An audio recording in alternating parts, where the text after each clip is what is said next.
మల్లారెడ్డి గారు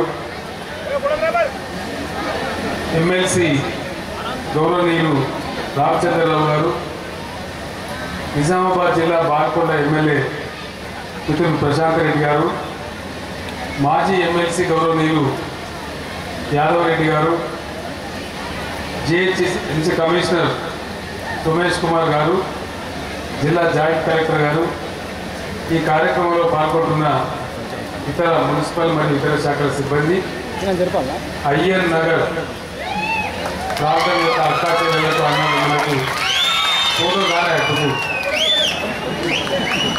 అందరూ కూడా నమస్కారం. పరిస్థితులు ఘోరంగా ఉన్నాయి.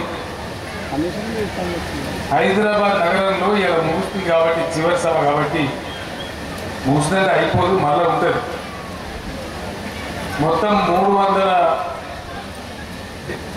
390 కిలోమీటర్లతో 72 నాళాలు ఉన్నాయి హైదరాబాద్ మురుగునీళ్ళు పోయేటువంటి. ఒక్కొక్క దగ్గర అయితే ఇప్పుడు కూడా ఈ మే నెలలో కూడా వర్షం పడకున్నా కూడా చిన్నపిల్లగాడు కొట్టుకుపోయేంత నీళ్ళు వాడుతున్నాయి. కొద్దిగా పెద్దవారం పడితే ఇళ్ళలో నీళ్ళు వచ్చి పెద్ద భయంకరమైనటువంటి పరిస్థితుల్ని ఏళ్ళ నుంచి కొన్ని దశాబ్దాల నుంచి 30-40 ఏళ్ళ నుంచి కూడా ప్రజలు అదే పరిస్థితులలో ఉన్నారు. చాలా చోట్లలో ప్రజలు రేకుల ఇళ్ళు ప్లాస్టిక్ కాగితాలు కప్పుకొని చాలా దుర్భరమైనటువంటి పరిస్థితుల్లో ఒక్కొక్క రూమ్ సగం రూమ్ ఏదో వేసుకొని దారుణమైన బతుకులు బతుకుతా ఉన్నారు. చెత్త మురుగు వాసన మురికి నగరం అంతా కూడా తాడవేస్తూ ఉంటారు. కొన్ని ఎంత పర్మిషన్ ఇచ్చారో ఇక భగవంతుడి కనుక ఇచ్చిన పుణ్యాత్ముల కనుక మోరీలోనే పర్మిషన్ ఇచ్చారు. ఏదైతే మురుగు నాలా ఉంటుందో నాలానే నీళ్ళు వాడుతున్నాయి. ఆయన ఇంటికి కూడా కానుతుంది. ఇక మీదికి పోయి బాల్కని మళ్ళీ మోరి మీదికి కట్టినాయి.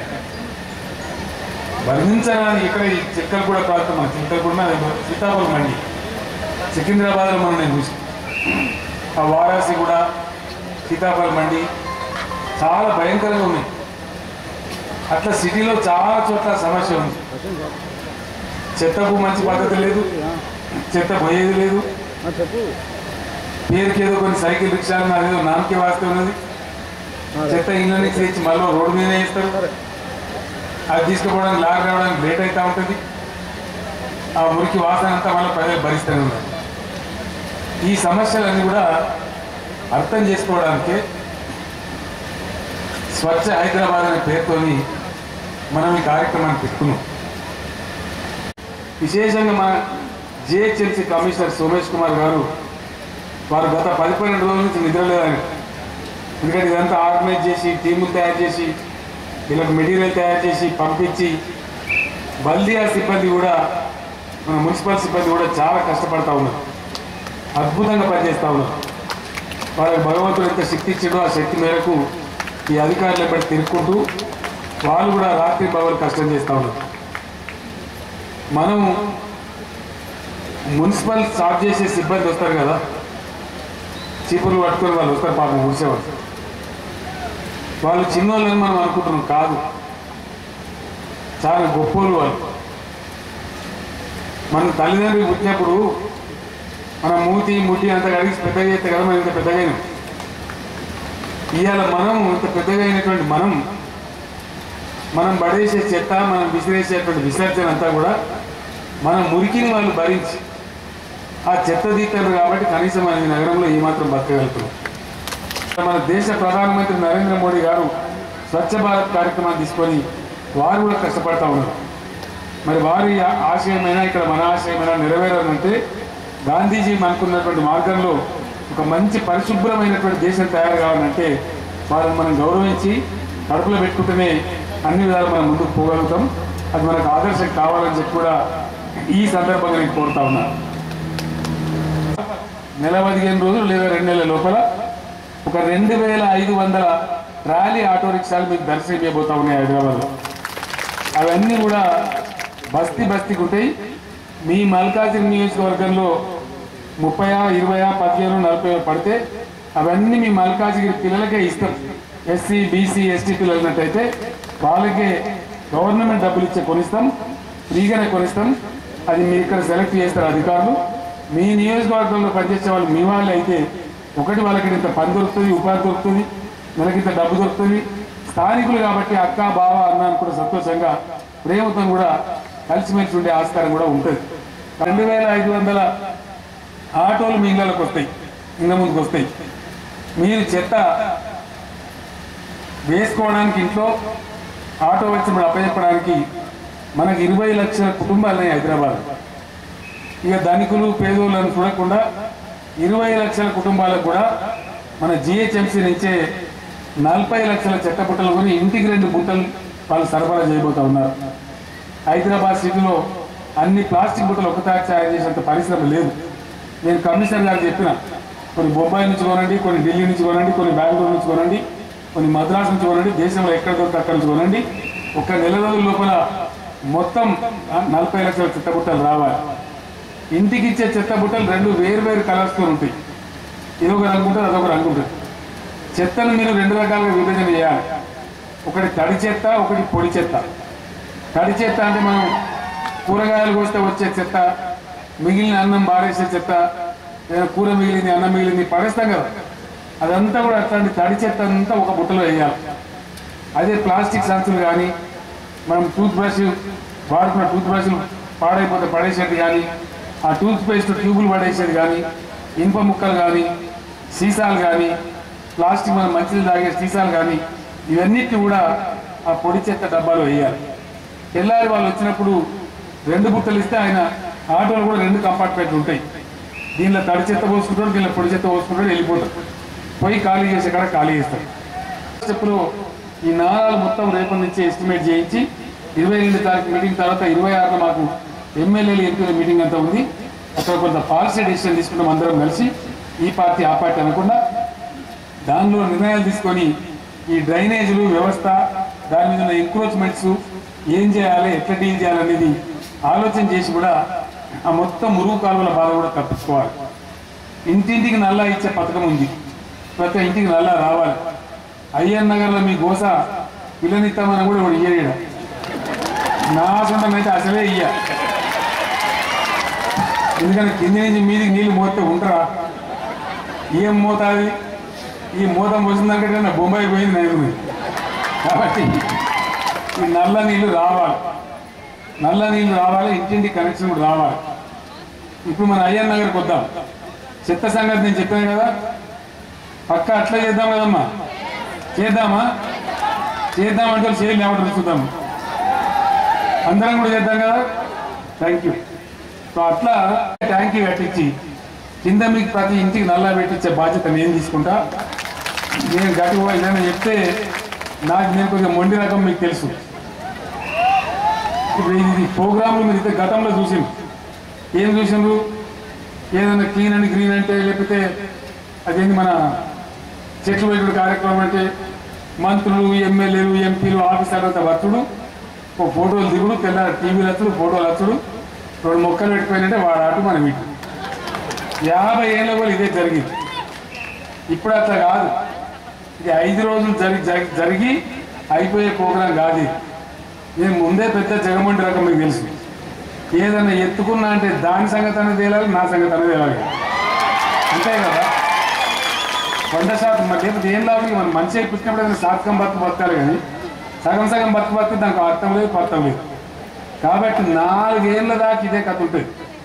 ఇక 4 ఏళ్ళ తర్వాత ఎవడు గవర్నమెంట్ ఉంటుందో నాకు తెలియదు. కాబట్టి 4 ఏళ్ళు నేను పక్కా ఉంటాయి. కాబట్టి ఈ 4 సంవత్సరాలు మాత్రం 100% ప్రతి నెల మీ దగ్గరికి కార్యక్రమం వస్తుంది.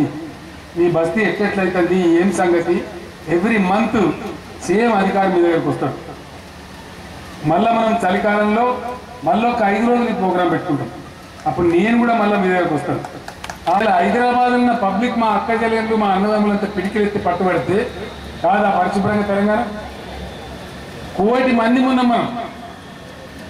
తిక్కకే వచ్చినామనుకో, 1 కోటి మందిలో ఒక 20 లక్షల మంది ముసలోళ్ళు, ముడుగోళ్ళు, పోరగాళ్ళు, చిన్న పోరాలు అనుకున్నాం. 80 లక్షల మంది అయితే నికాలస్ పనిచేసే మనుషులు ఉన్నాం. 80 లక్షలు ఇంటూ 2 అంటే 160 కోట్ల చేతులు. 160 కోట్ల చేతులు ఒక గంట గిట్టి తిప్పలబడితే హైదరాబాద్ శుభ్రం కాదా? ఏ బస్తీలో ఉన్నోళ్ళు ఆ బస్తీ కథ నాయకులు కావాలి. మా అక్క జిల్లాలో కూడా మహిళా నాయకులు కూడా తేలాలి. ఏ బస్తీకి ఆ బస్తీకి చదువుకున్న వాళ్ళు, బుద్ధిమంతులు, విషయం తెలిసిన వాళ్ళు, తెలియని వాళ్ళకి చెప్పాలి, సంజాయించాలి. ఒక దీపం చేసుకొని కూర్చుండి రేపు పొద్దుగా వరకు, ఎల్లుండి మధ్యాహ్నం వరకు ఎవరైతే అమాయకులు 300 మంది దరఖాస్తు పెట్టలేదో ఇల్లుకి పోయి ఖచ్చితంగా వాళ్ళతో దరఖాస్తులు పెట్టేయాలి. జూన్ 2 తారీఖు నుంచి మీకు సర్టిఫికేట్ పంచుతుంది గవర్నమెంట్. తయారైంది. జూన్ 2 నాడు పట్టాల పంపిణీ ఉంటుంది. కాబట్టి ఆ పట్టాలు మీకు ఒకసారి చేతికి వచ్చేస్తే నేను మీ అందరికి ప్రామిస్ చేస్తా ఉన్నా, దీన్ని ఒక ఫేజ్లో 600, ఇంకో ఫేజ్లో 600, ఒకవేళ కుదిరేస్తే ఒకసారి 1200. మీది ఎట్లా వస్తుందంటే సినిమాలలో సిమ్లా గిమ్లా చూడమా, మనం కాశ్మీర్ చూడమా, కుదిరించి ధమాక్తం కడితే అంత అందమైన బస్ తయారవుతుంది. మంచిగా రోడ్లు తీసి స్టెప్ బై స్టెప్ కడితే చాలా అద్భుతమైనటువంటి ఒక సుందరమైనటువంటి ప్రదేశం దీన్ని మార్చచ్చు. అవసరం వస్తే ఇంటికో 50,000 ఎక్కువ ఖర్చు వచ్చినా మంచిదే, కానీ ఆ 1200 ఇల్లు కూడా కట్టించే బాధ్యత నాది. మీకు నేనే వచ్చి ఫౌండేషన్ వేసి 5 నెలలనే ఆ ఇల్లు తయారై మీకు అప్పచెప్పేటట్టు కూడా చేస్తాను. మనం చేస్తా ఉన్నాం. ఇల్లు కడితే కూడా డబ్బా ఇల్లు కట్టం. మున్పటి గవర్నమెంట్ కట్టినట్టు ఒక రూమ్ కట్టి ఇదే ఇల్లు ఇదే వైకుంఠమని మేము చెప్పం, చంపినా సరే చెప్పం. ఖచ్చితంగా 2 బెడ్రూమ్ ఇల్లు కట్టిస్తాను. నేను ఎన్నికల ముందు చెప్పిన. ఇప్పుడు కట్టించే ఇల్లు అవే కట్టిస్తాం. 2 బెడ్రూమ్లో ఇల్లు కడతాం. ఇంట్లో 2 బెడ్రూమ్లు ఉంటాయి, ఒక హాల్ ఉంటుంది, ఒక చిన్న వంటగది ఉంటుంది, సజ్జాలు ఉంటాయి, 2 టాయిలెట్ కమ్ బాత్రూమ్లు కూడా ఉంటాయి ఇంటి లోపలనే. ప్రతి ఇంటికి నల్లా కనెక్షన్ కూడా ఇచ్చేది ఉంటుంది. ఈ ఇల్లు మీకు త్వరలో నిర్మాణం ప్రారంభిస్తాం. నేనే వచ్చి కొబ్బరికాయ కొడతాను. శంకుస్థాపన చేసి బ్రహ్మాండంగా ముందుకోదాం. మీరు జూన్ 1వ వారంలో సర్టిఫికెట్లు తీసుకోండి. అవకాశం కనుక ఉంటే ఆ పంపిణీ కార్యక్రమంలో కూడా నేనే వస్తాయి. ఇక్కడికి నేనే వచ్చి మీ పట్టాలు కూడా ఇస్తాను. ఇక్కడ పెద్ద సంఖ్యలో ఉన్నాయి కాబట్టి నేనే వచ్చి, నేను ఎంపీ గారు, ఎమ్మెల్యే గారు మళ్ళీ అందరం వస్తాం, పట్టాలు పంపిణీ చేస్తాం. ఆ తదనంతరం ఇళ్ల నిర్మాణాన్ని కూడా శంకుస్థాపన చేసుకొని కార్యక్రమం మొదలు పెట్టుకుందాం. బ్రహ్మాండంగా ఇళ్ల నిర్మాణం కూడా చేసుకొని సంతోషంగా ముందుకు పోదాం.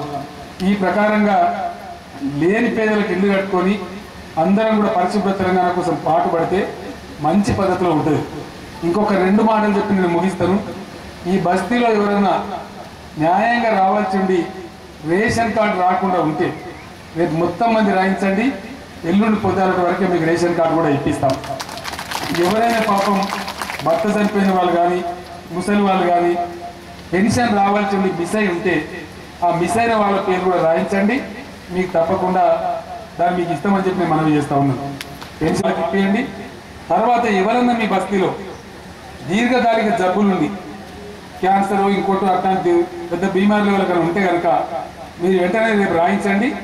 22 తారీఖు తర్వాత మిమ్మల్ని కేర్ హాస్పిటల్కా, అపోలో హాస్పిటల్కా, సిటీలో ఉండే టాప్ కార్పొరేట్ హాస్పిటల్స్ ఒక 1000-1500 మందికి ఫ్రీగానే వైద్యం చేస్తామన్న హామీ ఇచ్చాను. కాబట్టి పేషెంట్లందరినీ వాళ్ళకి అలవాటు చేస్తున్నాం. మీకు ప్రభుత్వ పర్యవేక్షణలో చాలా ఫ్రీగా మీకు బ్రహ్మాండంగా వైద్యం కూడా అందుతుందని చెప్పి నేను తెలియజేస్తా ఉన్నా. ఎయిలింగ్ ఉన్న వాళ్ళకు కూడా పెట్టండి. రేషన్ కార్డు లేని వాళ్ళకి రేషన్ కార్డు ఇప్పియండి. పెన్షన్ మిస్ అయిన వాళ్ళకి పెన్షన్ ఇప్పియండి. రేపు 350 పేర్లు అయితే రాయలేదో రాసి మీ జాయింట్ కలెక్టర్ గారు కూడా can you come for a 1 hour here tomorrow. JC గారు కూడా, మీ జాయింట్ కలెక్టర్ గారు కూడా రేపు ఒక 1/2 hour 1 hour కోసం వస్తూ ఉన్నారు. మీ ఆర్డీఓ గారు, ఎంఆర్ఓ గారు అందరూ కూడా ఉంటారు. ఇంకా అడిషనల్ సిబ్బంది కూడా వస్తారు. అందరు కలిసి రాసేసి అవి కూడా గ్యాప్ ఫిల్ చేయండి. ఆ ప్రకారం చేసుకొని మనం ముందుకు పోదాం. మనం అనుకునేటువంటి స్వచ్ఛ హైదరాబాద్ తయారు చేసుకుందాం. నేను పోయి ప్రధానమంత్రితో కొట్టాడతా. మేము పెద్ద ప్రోగ్రాం తీసుకున్నాం. దేశంలో ఏ రాష్ట్రం చేయని పని మేము చేస్తున్నాం. కాబట్టి మాకు ప్రత్యేకంగా నిధులు ఇవ్వాలని చెప్పి అటు నీతి ఆయోగ్ కానీ ప్రధానమంత్రి గారిని రిక్వెస్ట్ చేసి నెక్స్ట్ ప్రోగ్రాంకు ప్రధానమంత్రిని రమ్మని కోరుకొద్దాం. మేము ఏం చేస్తున్నామో చూడండి, మేము ఎంత గొప్ప చేస్తున్నాం అనేది చూపించి కూడా డబ్బులు కేంద్రం నుంచి తెచ్చుకుందాం, మన గవర్నమెంట్ నుంచి పెట్టుకుందాం. ఈ ప్రోగ్రాం మాత్రం క్యారీ అవుట్ చేసి దేశంలో, ప్రపంచంలో మంచి పేరు తెచ్చుకుందామని మనవి చేస్తూ మీ అందరికి కూడా నమస్కారం తెలియజేస్తూ సెలవు తీసుకుంటా ఉన్నా. జై తెలంగాణ.